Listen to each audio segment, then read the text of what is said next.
Thanks very much, Kirby. See if it should kick in here in a second. So as I've sat here this morning and visiting with some of you last night, this is one of the most interesting meetings that I've been to, because you're talking about one of the fundamental things in our industry, license to operate. And that's changed a lot over the years, hasn't it, as we think of it. We've gone from a period of where we really relied on more or less shareholders of kind of dictating the way the forward movement went, to now stakeholders. And the stakeholders are all of us in this room, plus everyone else in the communities that we live in and that we work in. What I want to do today, and you have a task to do as well, so this is not without some work from yourselves today, is I want to help you tell a narrative to those folks as you go out for Easter, as you come for summer breaks, and you talk to people about what it is the key elements are of our industry. What things are important? What are the big issues? Now what I want you to do, your mission is to think about your narrative, because my narrative is going to be very different than yours. You have to tell things in your own minds to your people and to your friends. But I want you to think, though, of the order of things that I go through, and think about what orders might be different for you and might be more important for some people that you're talking to. I'm going to start with the first part of this. We're going to talk about that macro picture. Then we're going to drop into Colorado a little bit from the help of my friend Prescott, who's here in the audience. We're going to look a little bit at what I call the Battle of the Basins. We'll look a little at the DJ and a little at the peons together. So let's take off on a journey here. So if I had come to you back in November, this would have been the narrative. The discussion back in November and the couple of years before that was all about the energy transition, wasn't it? Where are we going to end up on a graph like this? What is going to be the percentage of the traditional oil and gas hydrocarbons versus what we are now calling the new energies, right? The renewables. That was the key slide that we always started with. That was the key slide that we looked at. Well, there were a number of questions that came up of this energy transition. The first one, and I'm going to show you 7 in my mind that are important, when we think about the energy transition, is really what some call the big shovel. But where are we going to get all these minerals from? Colorado has a lot of them. Some of you will notice in the middle of this picture is what? The Climax molybdenum mine. Look at what happened to that mountain in order to get all that moly out. Think of that when you think of a Tesla, for example. A Tesla is 20% plastic. Think of that. Even more so, in order to get the minerals to get that Tesla or electric car going, you need to fill up one of those dump trucks shown on that picture. This is a massive issue, right? We have a math problem too. Where are we going to find all that? If it's hard to get oil and gas permits, how are we going to get mining permits? The table on the right just gives you an idea of all the different minerals that go into this new energy business, whether it's solar, whether it's wind, whether it's electric. There's a lot of minerals. Why do you think all the cars right now we see that people are stealing catalytic converters? What are they after? Well, a lot of that's palladium, and that comes from Russia. So we got a problem there. So there's the first one. We have to answer that question. The second thing that's really on everyone's mind is inflation, isn't it? Here's a graph that shows you the CPI, or the inflation index, over time. There's where we are today. Now the question everybody has to think about now, is that going to come back down? Is this a short-term solution that we're dealing with here? Or is this going to be something that's going to stay up as it did back in the 70s that you can see in here? What do we do about inflation? It's affecting all of us. Doesn't matter whether we're in oil and gas or any industry. We hear about it mostly because we get beat up around gasoline prices. If you were in Europe, it would be natural gas. Natural gas prices in Europe are now to the equivalent of $400 a barrel. Think of that. Massive. The third big question is kind of an interesting one, which is around peak demand. When's it going to come, right? We used to, if we went back 10 years ago, what were we talking about? Peak oil from a supply standpoint, wasn't it? Well, we have plenty of supply. The problem is it's not always in the right place. It's not always extractable at the right cost. But there's no question as we go further down the road that we are going to stop using more oil in this case. But predicting that is not an easy task, as this graph shows you 3 different time periods from 2019 through 2021 of our forecast and how much it has changed year over year. We're just now doing 2022. It's not, though, what some will have you believe, a falling off of the cliff and all of a sudden there's no more oil demand. We call it the long goodbye. We know, though, as forecasters, and I can show you from that, we're going to be wrong. So it's probably going to be something different. It'll probably come down faster, but it's not going away anytime soon. Part of that reason has to do with mobility. So how many of you in here drive electric vehicles? Show of hands here. Not too many, right? How many of you have a hybrid? Hey, where are the hybrid hands? Come on. I've got a hybrid. I bought it down here at Bighorn. I love it. I get 500 miles to a 15-gallon tank. So when I'm driving around town, I hardly ever fill it up. But this shows you, though, the mobility and what different kinds of cars, and more particularly if you look at the right-hand side, what's going on in the rest of the world versus the United States. We are not embracing the electric movement that fast, are we? So there's a mismatch between, you hear on the TV all the time, what, Ford and GM, they're switching all their cars, and 5 years from now, all their cars are gonna, a lot of them are gonna pretty much gonna be electric, right? Seems like they're getting the cart before the horse, as you might say. Consumers haven't weighed in and say, we're gonna buy those in massive amounts, right? They have in China where you can dictate it. The consumer is king here still. So there's a little bit of a problem to work out there for sure, isn't there? But when we think about that oil demand curve and the use of that oil, mobility is something that within our power we can change. We can use hybrids, whether they plug in or non. We can buy the electric cars, and that will help us bring about 20 million of that 100 million barrels a day out of that demand picture. But there's a problem when we go a little further. And we heard that earlier. There was a reference by one of the commissioners, I believe, here earlier. I believe, sir, it was you in front here. This is where most of our problem is. 40 million barrels a day of that oil is not going to mobility. It's going to all kinds of products. We don't even think of that. And so when you have a discussion with most people, they don't know that Tylenol has oil and gas products in it. They don't think about things like hypodermic needles or the vaccine. The vaccine, in order for that vaccine to go through your blood, there was an ingredient that was in there, right, that was derived from hydrocarbons to help push that in.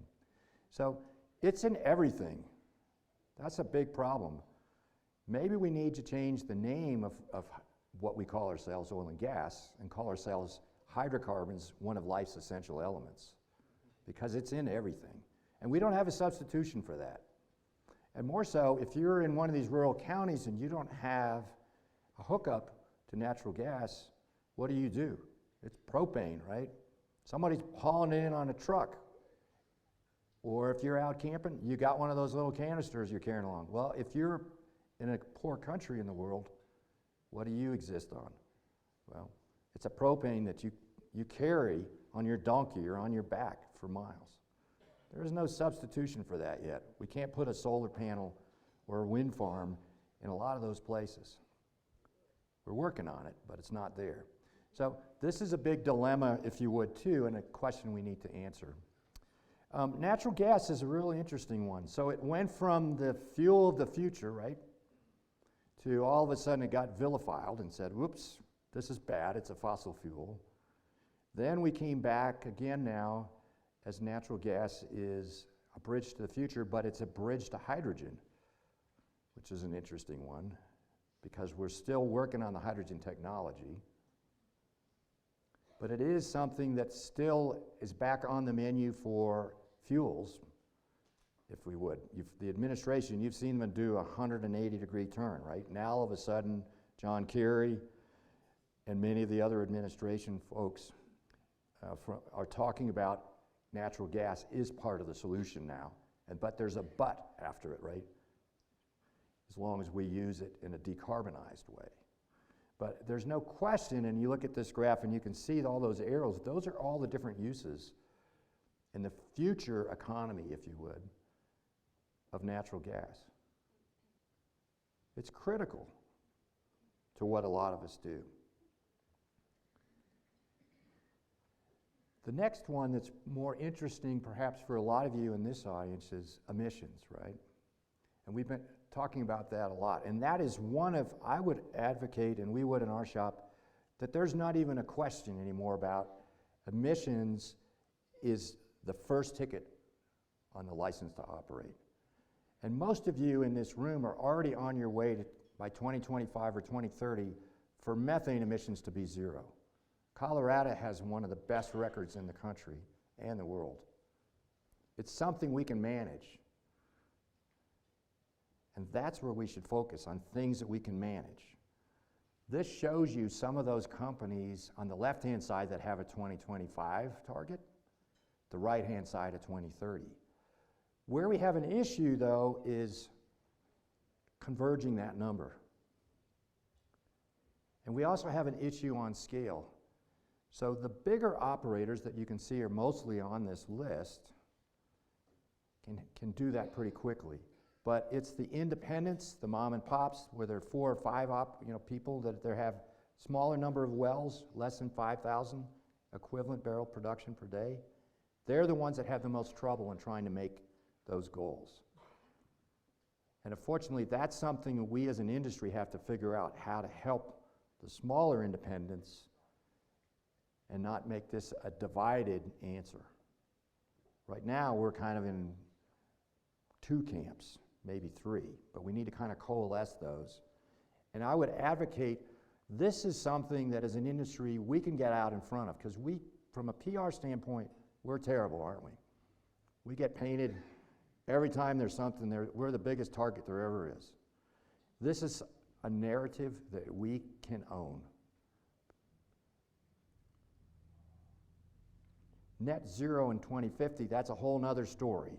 And maybe if we have time in discussion, we can talk about that one. But that one is not a narrative I think that we can control.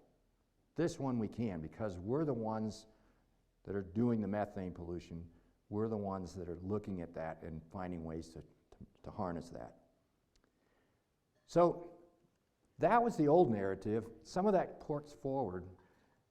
This was the 8th question, geopolitics. This is the narrative today, isn't it? This is all we talk about now pretty much in the business.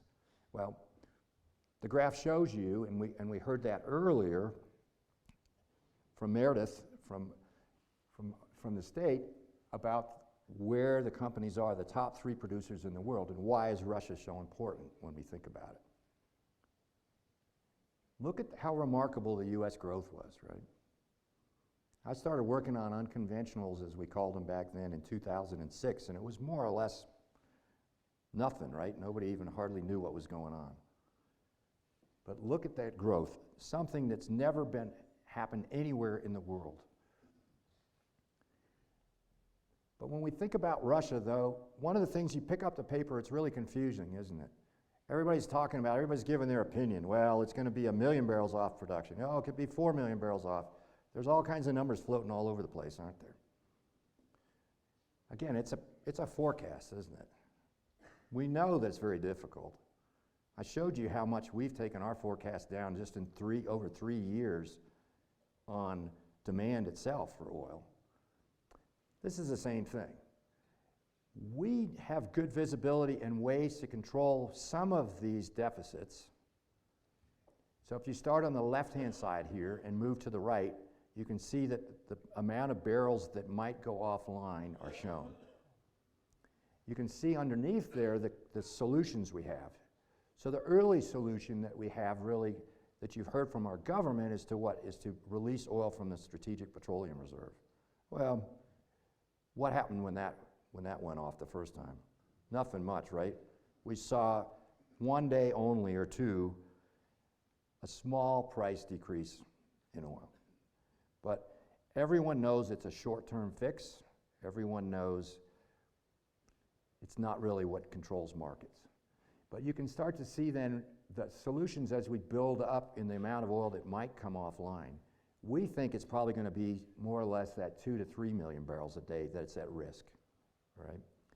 April, we'll finally start to get some numbers in that can tell us that, because the Russians have been loading all of the oil that they had previously contracted. It's a 3-month lag generally between when somebody contracts those barrels and when they get loaded and when they're delivered. So we're always kind of looking backwards to try to refine this, but it's a very difficult thing to do. And you start thinking about, well, where are those barrels going? Well, the market is very, very flexible and reacts very quickly to things. So if we take a barrel away from, say, Europe, then where does that barrel go? Well, somebody else buys it, right? So this system is very dynamic. And what's happening now then is this great sort of reshuffling of the markets. And because it's on boats, it's very difficult to track. And we know what's on every boat in real time and where it's headed.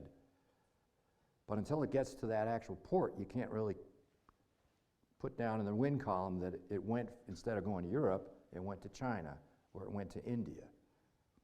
But that's the bulk of what's going to happen, is most of that Russian oil that used to go into Europe is going over to Asia. Natural gas is a different problem though. When we think about natural gas, most of that is going to continue to go to Europe. Because Gazprom, which is the largest producer of gas in Russia, owns a bank, and that bank was not sanctioned because we didn't want to shut the poor Europeans off, because that's where they get most of their power.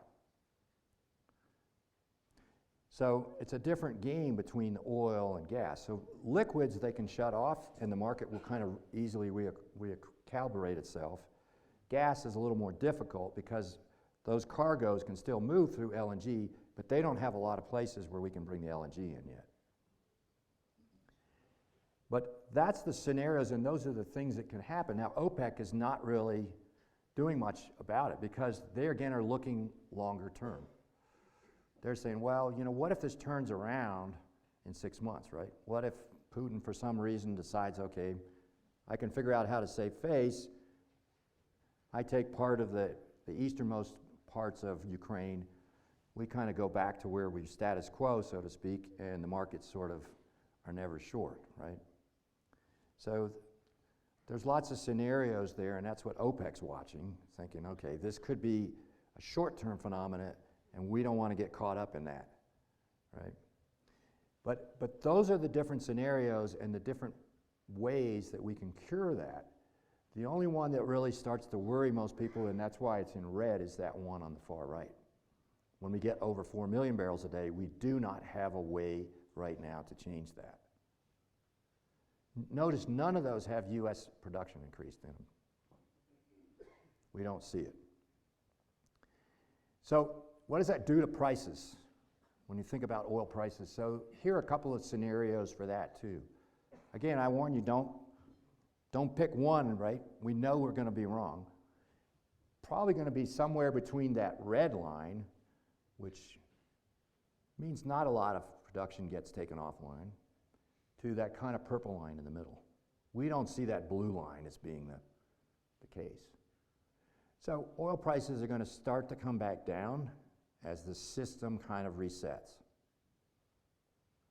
It means this year, though, for sure, we're going to continue to see high prices going to be pain, right? That it's going to keep inflation up, and it's going to keep a lot of us talking about that $150 that you had to pay to fill up your Tahoe or something, right? On a weekly basis. But that's the scenario.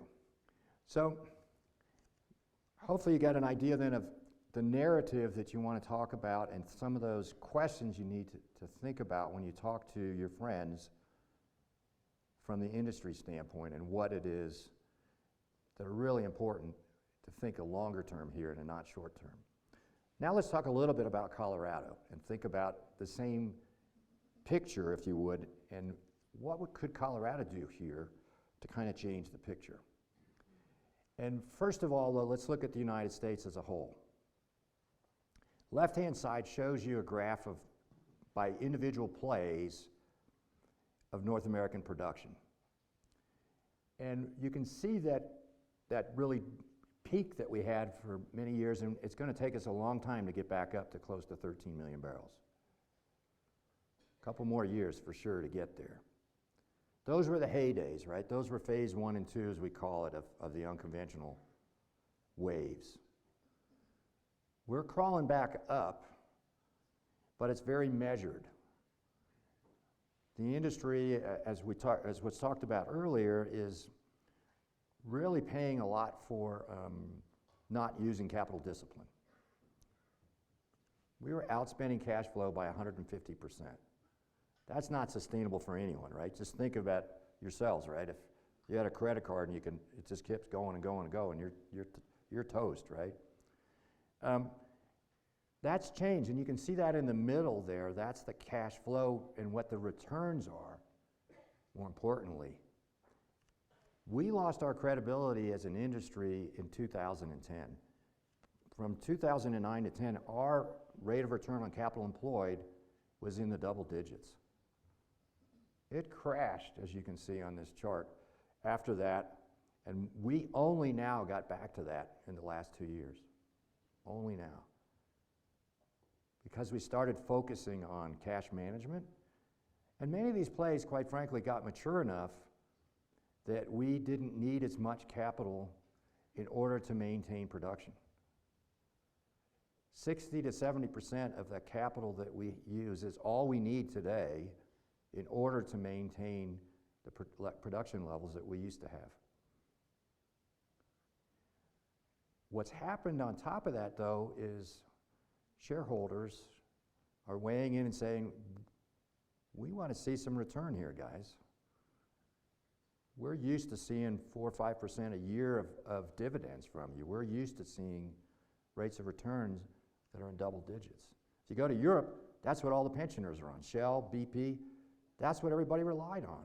When they cut their dividends, boy, does that really hit people in the pocket that were on retirement. The United States is not quite as bad, but most of your 401ks have that stuff in it, don't they?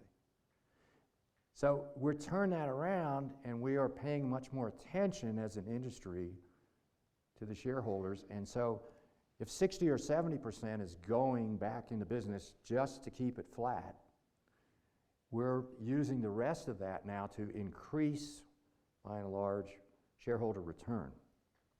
And that's what we're going to start to see on that middle graph on the right there when we start to get back into those double digits. It'll come down again, though, because one thing that's true about unconventionals in North America is the decline is very rapid, isn't it?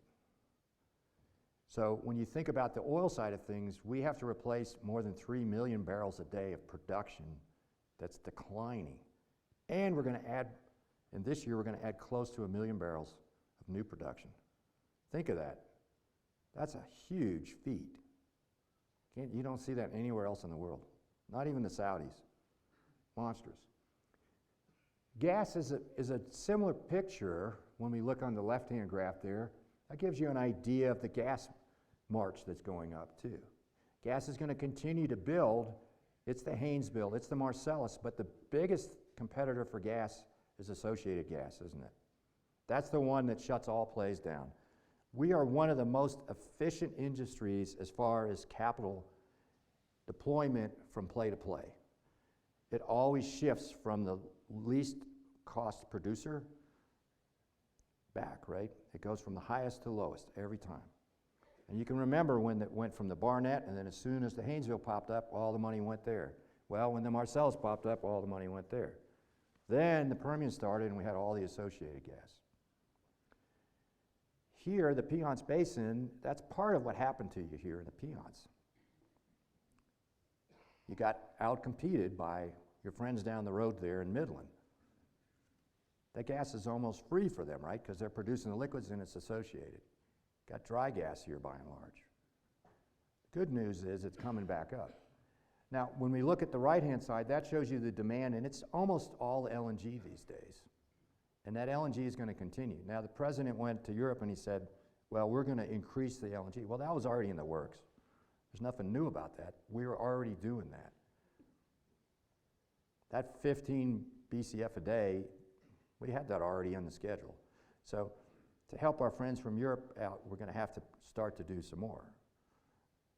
But that's good news for here, and it's good news for our friends that are associated gas when we look over across the way. So when we start to look quickly at the two basins and think about it, here's the Piceance Basin, and this is when we look at this one, you can see production over time against oil price, and you can also see on here the wells, right?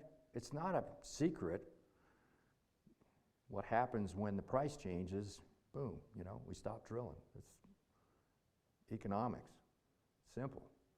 And we haven't recovered. When we look at performance, though, we see some bright things. The left-hand side shows you performance, and those are the top operators. Our friends here, one of our friends here sitting at the table here, Karis, are the top operator from a performance standpoint right now. They've really turned things around. They've done that by good old-fashioned engineering and geoscience, right? Looking at the laterals, looking at the cocktails. The graph on the left also shows you the inventory that they have and Terra has that going forward of locations that we split things. We have pretty much every well in North America, and we give them a performance rating from 1 to 5, 1 being the best or red. So they have a lot of inventory still in there, both of those companies do, in their portfolios. So that's great news going forward. It's great news for the community here and for your taxes. When we look at the play itself and we start to think about the operators in here and what about the future as far as people buying each other and stuff. Well, the map on the left shows you a play that's real interesting. It's one that has a lot of large contiguous acres. So most of the consolidation has already happened. But that kind of a footprint, and we'll see something real similar here in a minute for DJ, is real interesting, right? It's one that shows you kind of a mature basin, if you would, from that standpoint. The right-hand side gives you the idea of rig count. Now, that's the thing that's real interesting, right? That's 1 and 2 and 3 on here, not 10s and 20s and 100s, as we were to even thousands in other basins. But with 2 rigs operating, more or less, you're staying flat on production here. Think of that. So if we added 1 rig, maybe we can get some of our friends in the room to pony up another rig by the end of the meeting. If we add another rig, then we'll get some growth, right? But when we look at it and we start to look at here are the permits, and we look at the big drop that happened. Look at that drop that came along 3 years ago. Permitting just dropped completely off. Not a surprise, right? Again, that was the economics kicking in. But think of that.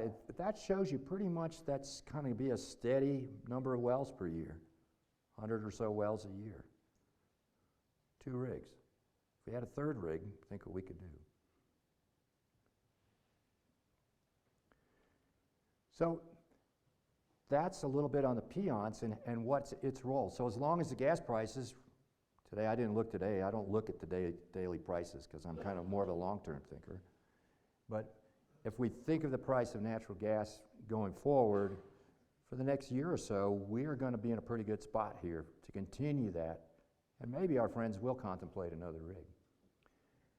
The second basin, though, let's take a quick look and think about those similarities with the Piceance when we think about our friends in Weld County and the counties up in the north there. And when we look at those, quickly we can see, again, a lot of consolidation has already happened, right? That's done. A lot of large continuous blocks. When we look at the operators over on the right and their inventory, same thing, not quite as healthy, not as many of those first tier, but still a lot. But look at the concentration amongst those top 3 operators. That's 500, that first line, and then 1,000. So that's a lot that's left. And we look at performance and who the top operators, again, this is, sorry, I didn't mention before, this is barrels equivalent per 1,000 lateral feet. That's the way we measure things. So you can look then at the top 2 on the other side, but it also shows you the number of wells they've drilled. So the folks in the middle with the largest portfolios just don't necessarily have the same quality acreage versus the guys to the left. But pretty healthy system going forward as well.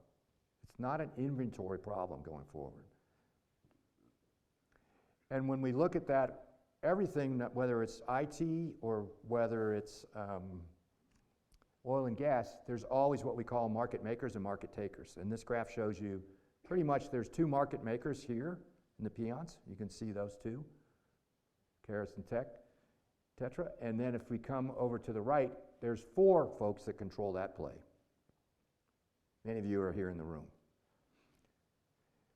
So let's finish up then with one last slide, which is takeaway capacity and where does it go? So one of the questions I always get a lot around here is, why is it if we have gas right down the road from where we live, why is that gas not coming to me, right? This pipeline, so if we look left, we see the 2 different basins, the Piceance Basin, and then we look to the right-hand side and we see the DJ Basin. Well, those are all, most of that gas that you guys are producing is going to the Midwest. But you can see the flow. The interesting thing is there is lots of spare capacity. So you're not bothered so much by the Permian from the Rockies here, which is a good news. You don't have the constraints that we do in other basins. So with that, the one last thing I'll leave you with is when we look at the oil production in the state of Colorado, the best plays in the country are the DJ Basin, as shown on the far left. So less than $25 a barrel break-evens. All right,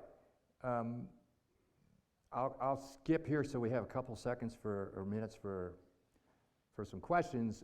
This just shows you real quickly on both the Powder River and the DJ versus the Bakken on emissions and how well you've done.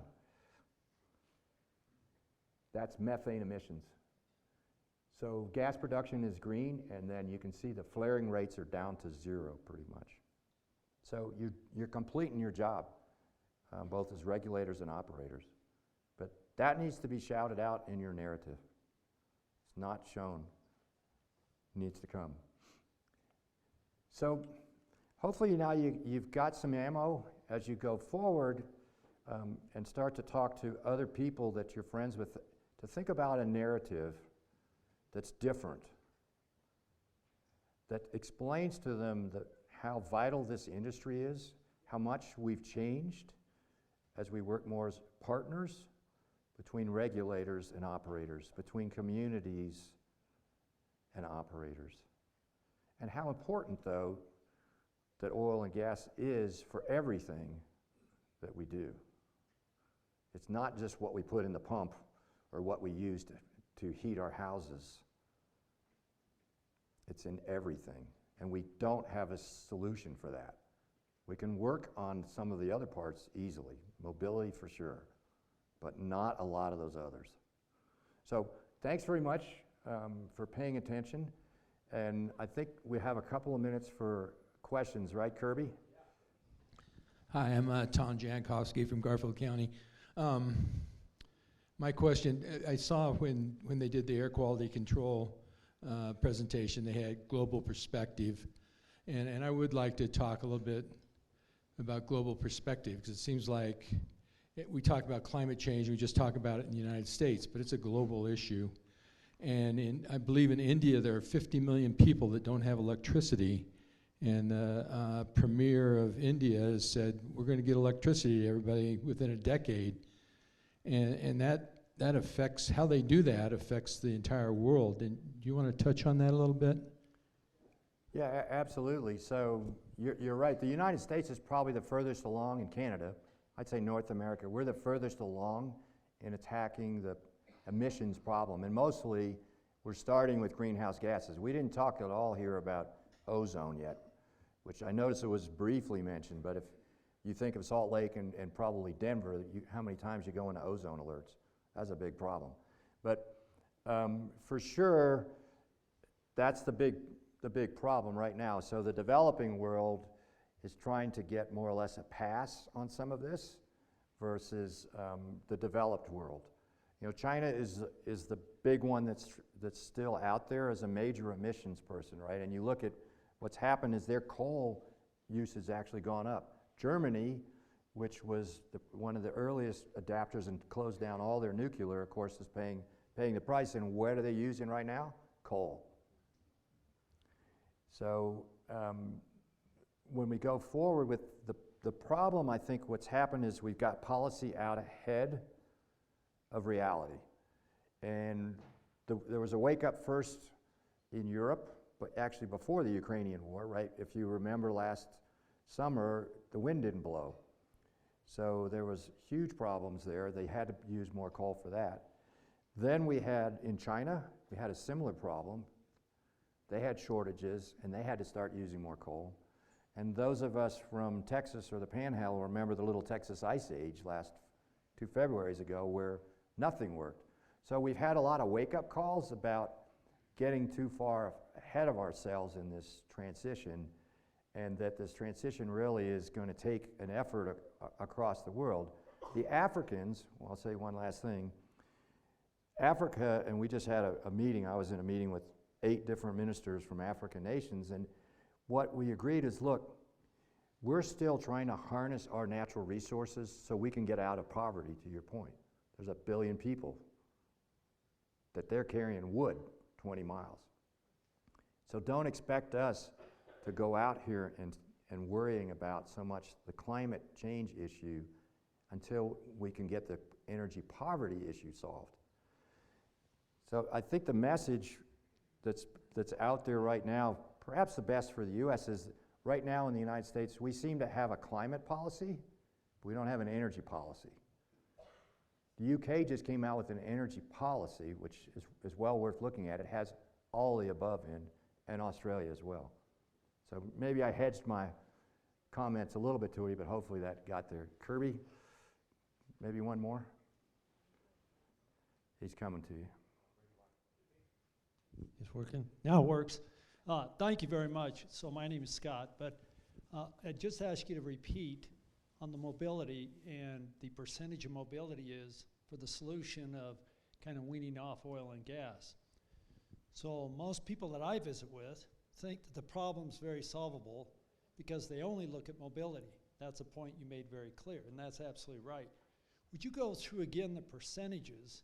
I think you said mobility was around 20%, but right, yeah, it's about 20% of the overall oil use that we do right now, but you've got to break it down then from there into what are autos, what are jets, and then what are marine. right. So I want to talk about the balance, not the 20, but the lubrication. So you never hear about that. You know, we got friction, and everything in this room depends upon lubrication. Everything in this room obviously uses the product, including our own health care. So can you give me some picture of what lubrication? So yeah, I can give you the exact number of the lubricants themselves, but that portion that goes into plastics and things like that is another that's 40 million barrels a day. So 40%, more or less, is the problem that we haven't solved, right? And then and there's an additional part of that too that probably hasn't been solved either. The jet fuel, okay, we're working on that.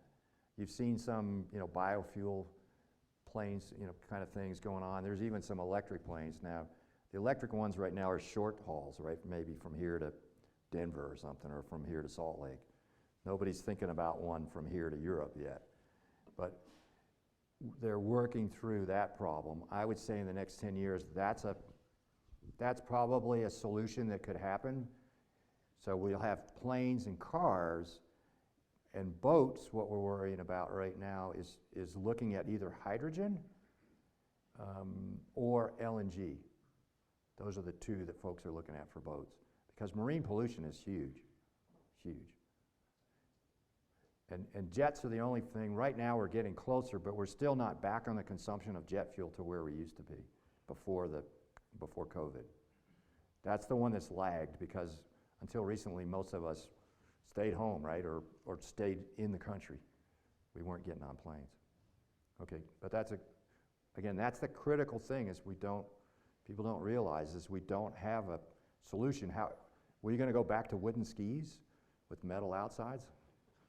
You know, what are we going to use for all these things that are plastic? I'll give one last thing, because it's kind of a funny one. So I had to do a talk in Boulder once, and I got there and they said, "Uh-oh, he's an oil and gas guy." Yeah, not such a good idea, right, to talk to a bunch of students that are fairly liberal thinking. I said, "All right, so stand up, everybody, and look at your neighbor and think what they might look like without their clothes on. And I want you now to start taking off your clothes that have any kind of hydrocarbons in them until you get uncomfortable." So everything, right? Pretty much everything that we're all wearing has got some hydrocarbons in it. So think about that. Put it into human terms, and I think you'll have an interesting discussion. So thanks again. Kirby, thank you very much for the invite.